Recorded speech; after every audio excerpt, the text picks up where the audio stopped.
Channel lead your life. पिछले video में हमने क्या देखा था, हमने साइड इफेक्ट्स के बारे में जानकारी ली थी कि जो मॉडर्न मेडिसिन में मेडिसिन यूज होती है फर्स्ट लाइन ट्रीटमेंट में टीबी का, उसके क्या क्या साइड इफेक्ट्स आते हैं।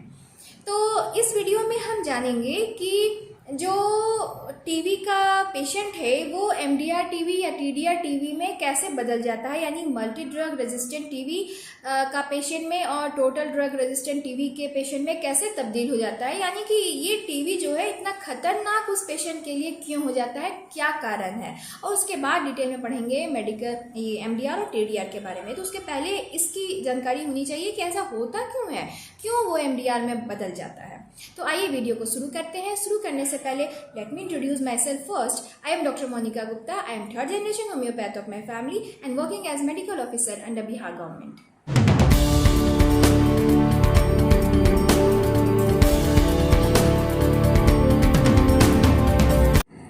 इसका सबसे बड़ा कारण यह है कि लक्षण आने के बावजूद भी जो पेशेंट है वो डॉक्टर्स के पास नहीं जाते हैं ट्रीटमेंट कराने के लिए और खुद ब खुद अपना घरेलू इलाज करने लगते हैं। तो उससे क्या होता है कि अंदर ही अंदर जो है डिजीज बहुत ही गहरा रूप लेने लगता है। प्रॉपर डायग्नोसिस नहीं हो पाता है समय पर।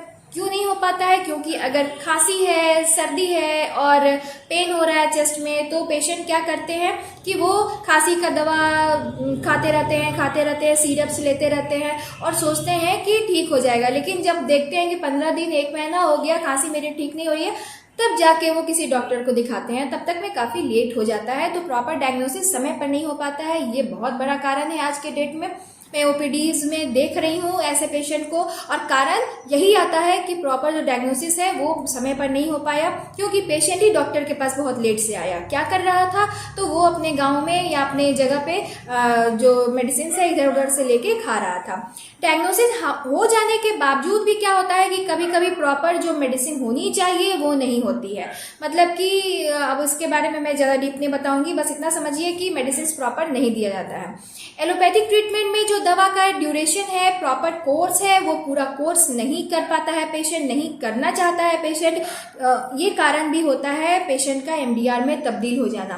तो ये क्यों नहीं कर पाता है? जैसे पेशेंट सिम्टम्स कुछ कम होता है पेशेंट का, पेशेंट क्या करता है कि दवा छोड़ देता है। तो कारण इसका कुछ और है, वो ऐसा नहीं है क्योंकि दवा तो फ्री में मिल रही है गवर्नमेंट हॉस्पिटल में, फिर भी पेशेंट क्यों छोड़ देता है। तो उसका कारण ये है कि उसका जो साइड इफेक्ट्स आते हैं पेशेंट को, जो मैंने आपको पिछले वीडियो में बताया, तो ये साइड इफेक्ट्स इतने मतलब कभी कभी असहनीय हो जाते हैं पेशेंट के लिए कि वो बीच में ही छोड़ देता है पेशेंट और सोचता है कि नहीं अब तो मेरा तकलीफ कम हो गया थोड़ा सा, अब नहीं भी लेंगे तो काम चल जाएगा।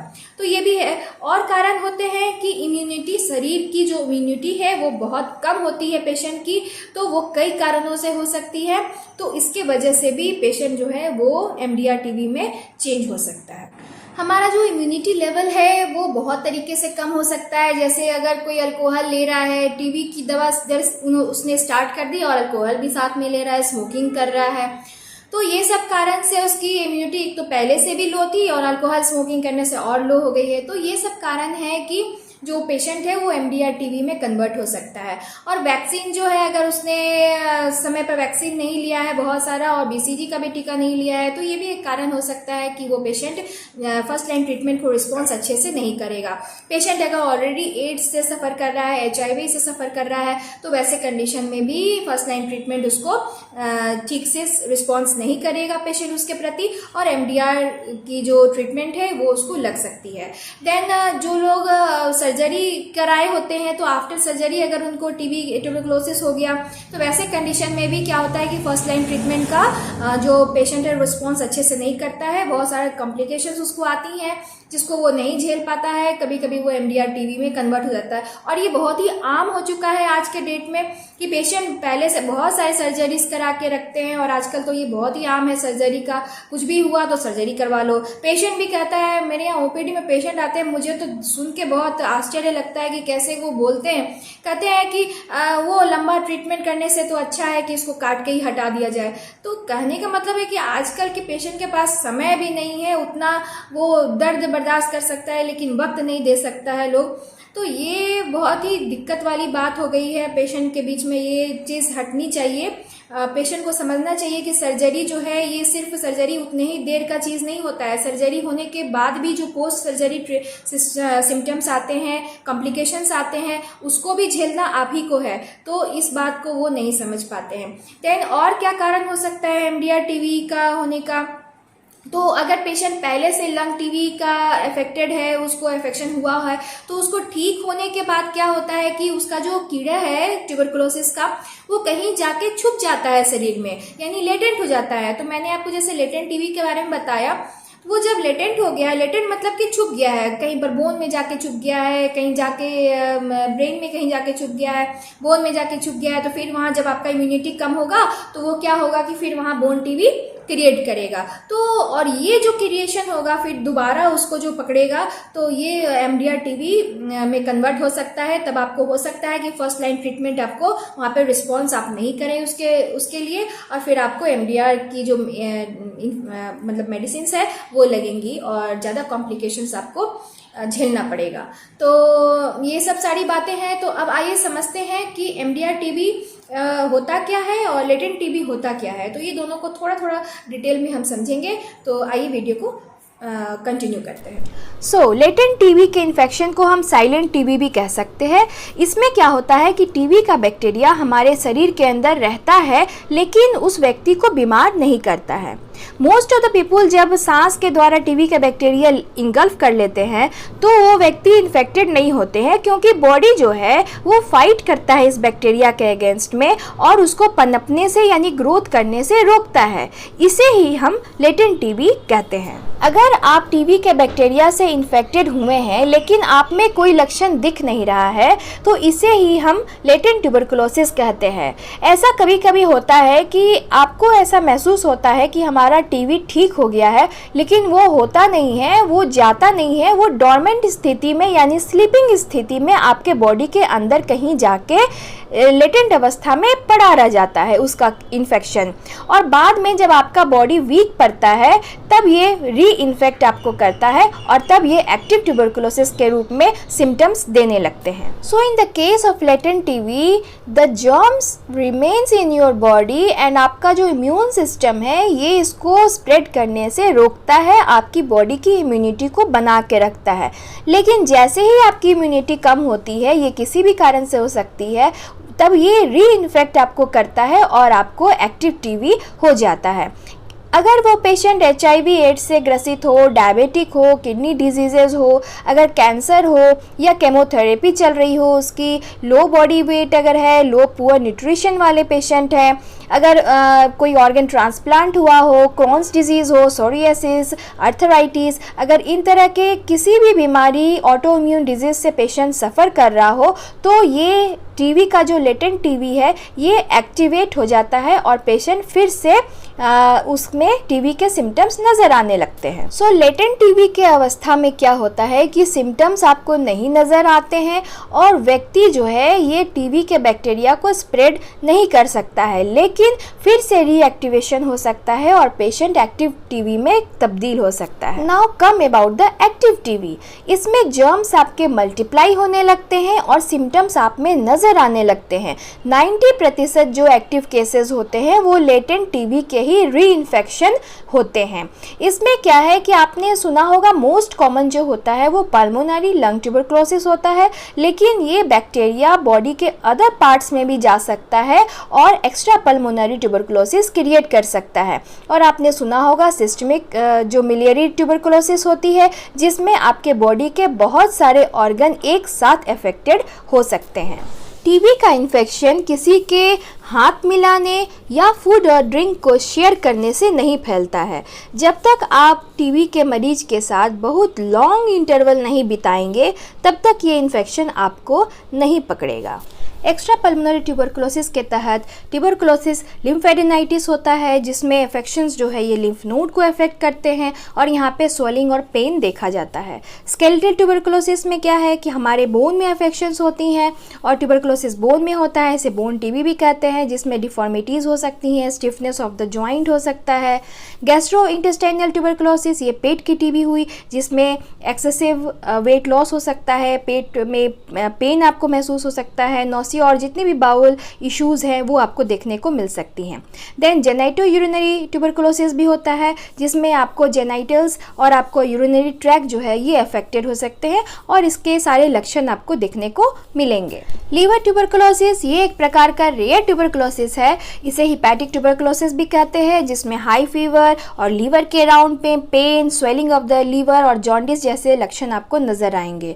मेनिंजियल ट्यूबरकुलोसिस, मेनिंजेस क्या होती हैं? हमारे ब्रेन और स्पाइनल कॉर्ड की जो प्रोटेक्टिव लेयर होती हैं उसमें अगर ट्यूबरकुलोसिस हो जाए तो उसे मेनिंजियल ट्यूबरकुलोसिस कहते हैं, जिसमें severe headache, stiffness of the neck, then आपको बहुत सारी नौसिया, फीवर, हेडेक और वीकनेस, ये सारे सिम्टम्स आपको नजर आएंगे। ट्यूबरकुलोसिस पेरिटोनाइटिस, पेरिटोनियम क्या होता है?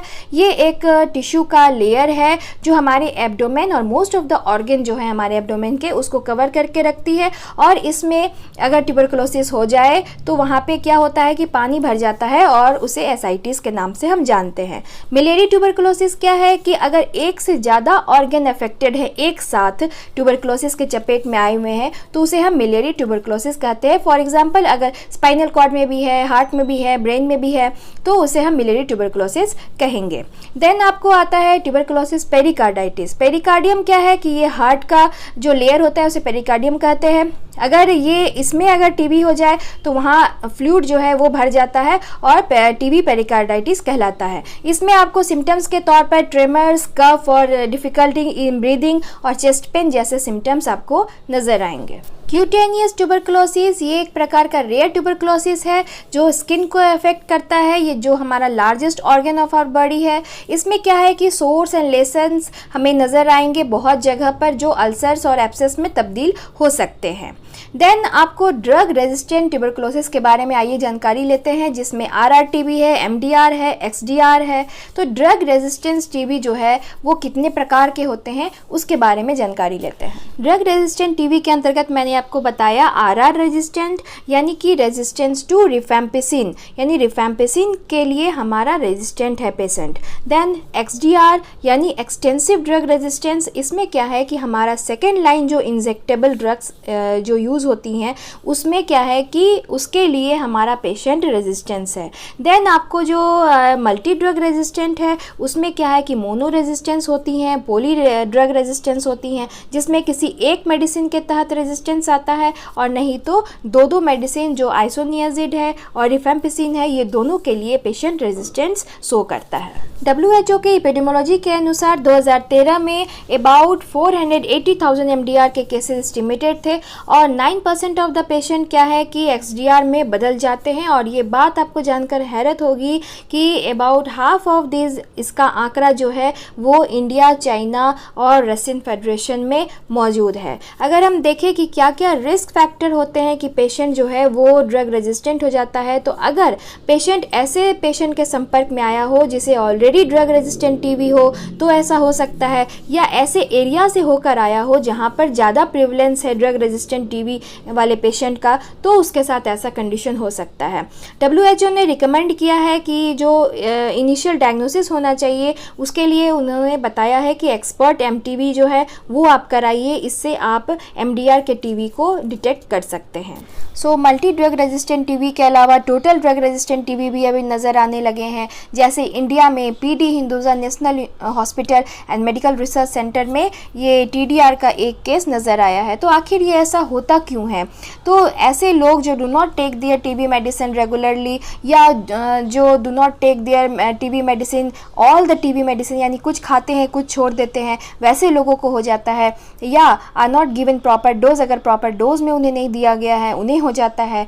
या ऐसे लोगों को ज़्यादा चांसेस होती हैं जो have spend time with someone known to have drug resistant TB, यानी पहले से ऐसे लोगों का संसर्ग बहुत दिन से रह रहे हैं जिन्हें पहले से ड्रग रेजिस्टेंट TB है, तो वैसे लोगों लोगों को MDR TB होने की चांसेस ज़्यादा होती हैं। उसके बाद मैंने अभी तक आपको बताया कि मल्टी ड्रग रेजिस्टेंट TB होता क्या है, कौन कौन से ड्रग से इसे रेजिस्टेंट हो जाती है। मोस्टली जो आइसोनियाज़िड एंड रिफैम्पिसिन होती हैं, ये पोटेंट जो 2 मेडिसिन है उनसे रेजिस्टेंट हो जाता है पेशेंट। और जो डायग्नोसिस है उसके लिए CB नेट हमारे यहाँ मौजूद है, देन आपको ट्रू नेट है, देन आपको इसके लिए आसानी से आप डायग्नोस कर सकते हैं जो आपका जीन एक्सपर्ट है उसके द्वारा। और अभी नोवल जो टेस्ट है उसमें बताया गया है कि MTV DRL जो है उसके द्वारा भी आप इसकी डायग्नोसिस आसानी से की जा सकती है। ये सारी जानकारियाँ जो हैं ये national strategic plan for tuberculosis elimination programme जो है, जो 2017 से 2025 के लिए बनाया गया है, उसके तहत दी गई हैं। आशा करती हूँ कि ये जो वीडियोस मैं बना रही हूँ ट्यूबरकुलोसिस से संबंधित, तो ये आप लोगों को इन्फॉर्मेटिव लग रही होगी, आपको थोड़ा थोड़ा कुछ कुछ समझ में आ रहा होगा। मैं ज़्यादा अच्छे तरीके से तो नहीं समझा पा रही हूँ, लेकिन फिर भी मैं समझाने की कोशिश कर रही हूँ कि ट्यूबरकुलोसिस से जितनी भी जानकारियाँ थी वो मैं आपको देने की कोशिश की हूँ। तो यहाँ तक तो बहुत सारी बातें हो चुकी।